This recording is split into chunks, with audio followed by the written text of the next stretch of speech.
Primero, para comenzar a hablar acerca de este tema, debemos de saber el concepto de densidad.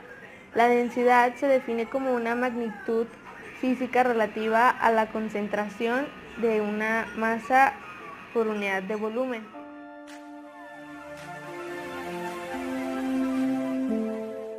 El valor se obtiene dividiendo la masa de todo el objeto entre el volumen que ocupa. Esta se representa con la letra ρ del alfabeto griego.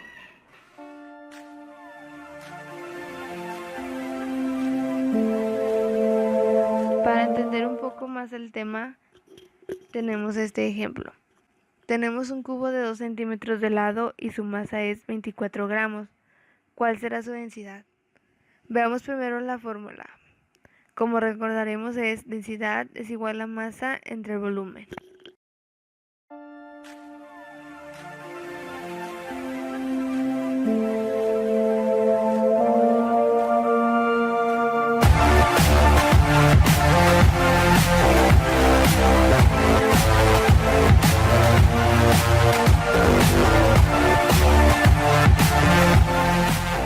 Como el ejercicio nos dice que tenemos un cubo de 2 centímetros de lado, vamos a poner los centímetros de cada lado del cubo.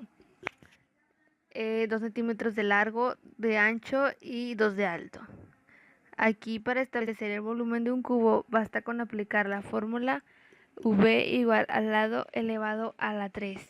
Luego el volumen sería 2 centímetros. Todo esto elevado al cubo, que nos daría un total de 8 centímetros cúbicos, siendo este el volumen.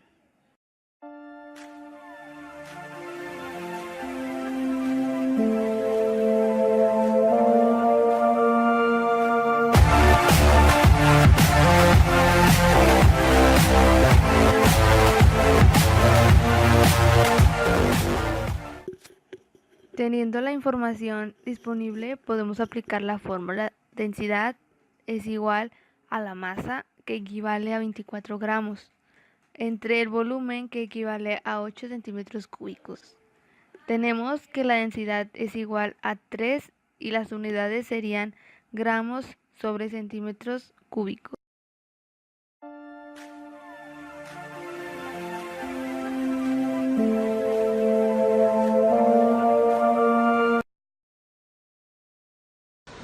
Los fenómenos atmosféricos son los fenómenos que ocurren en la atmósfera de la Tierra, como el viento, las nubes, precipitaciones de lluvia, nieve, granizo y otros fenómenos eléctricos.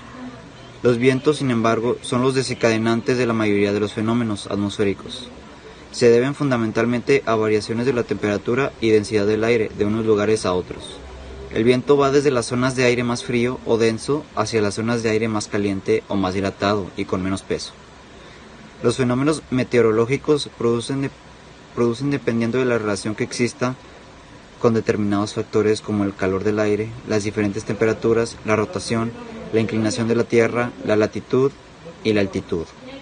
La vegetación, la distancia que hay con el mar y las corrientes marinas son factores que también influyen en la generación de los fenómenos atmosféricos. Se producen por la interacción que se da entre la energía solar con la atmósfera terrestre. Los fenómenos atmosféricos se producen en la capa de nuestro planeta, que se conoce con el nombre de atmósfera. Por lo general se originan en lugares donde existen grandes contrastes de temperatura, que separan un frente de aire polar frío y uno seco de otro tropical cálido y húmedo. También se pueden producir en donde existan flujos de baja altitud de aire cálido y húmedo, que provienen de una zona oceánica combinado con una corriente de aire frío polar y seco más arriba, crea la máxima inestabilidad. Algunos de los tipos más comunes de fenómenos atmosféricos son los huracanes, tormentas eléctricas y tornados, que por lo general causan grandes destrozos a su paso. A pesar de esto, también existen fenómenos atmosféricos que vale la pena observar, como por ejemplo los destellos verdes, las auroras boreales, nubes lenticulares, nubes iridiscentes, los tres soles, el arco iris de fuego, el cielo moto y los halos.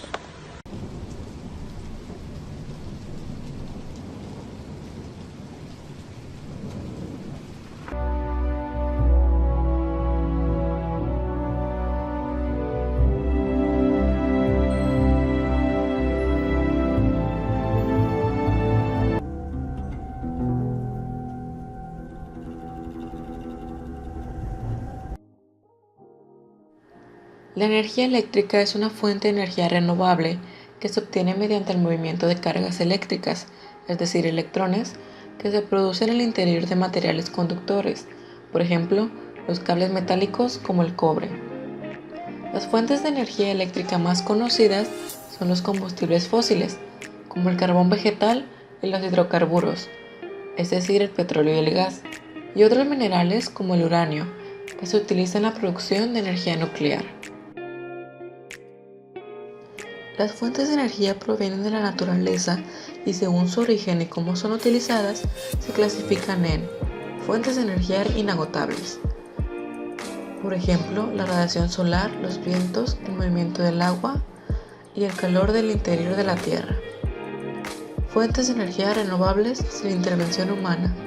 Por ejemplo, la biomasa que forma un bosque puede ser renovada mediante la reforestación.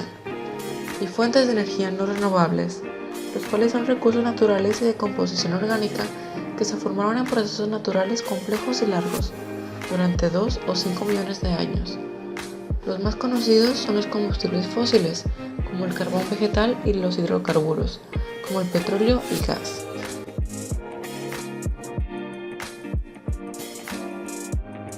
Nosotros vamos a explicar la etapa 4, que trata acerca de las ondas, el sonido y la óptica. Yo les hablaré del sonido. Este se puede definir como vibraciones mecánicas que se propagan por medio elástico y denso. Este se permite en cualquier medio, ya sea sólido, líquido o gaseoso, pero no en el vacío. Cuando se produce la vibración sonora, el sonido no llega a nuestros oídos de inmediato, sino que tiene que encontrar un camino para poder llegar a él.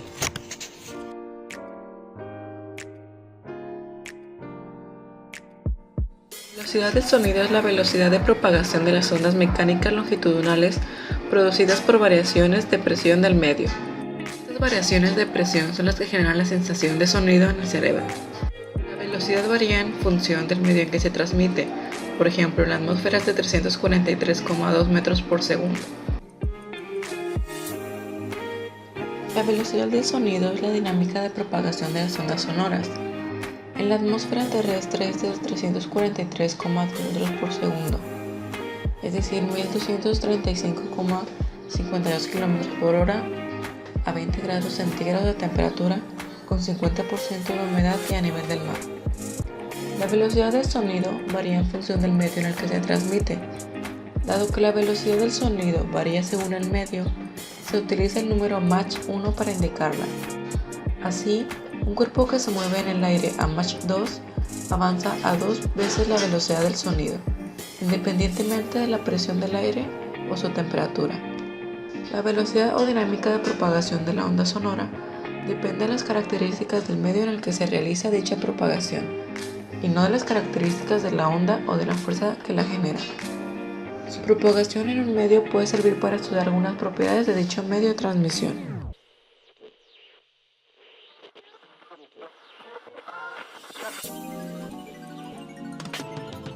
La medida de intensidad del sonido son los decibelios, los cuales miden la relación de la intensidad dada con la intensidad del umbral de la audición.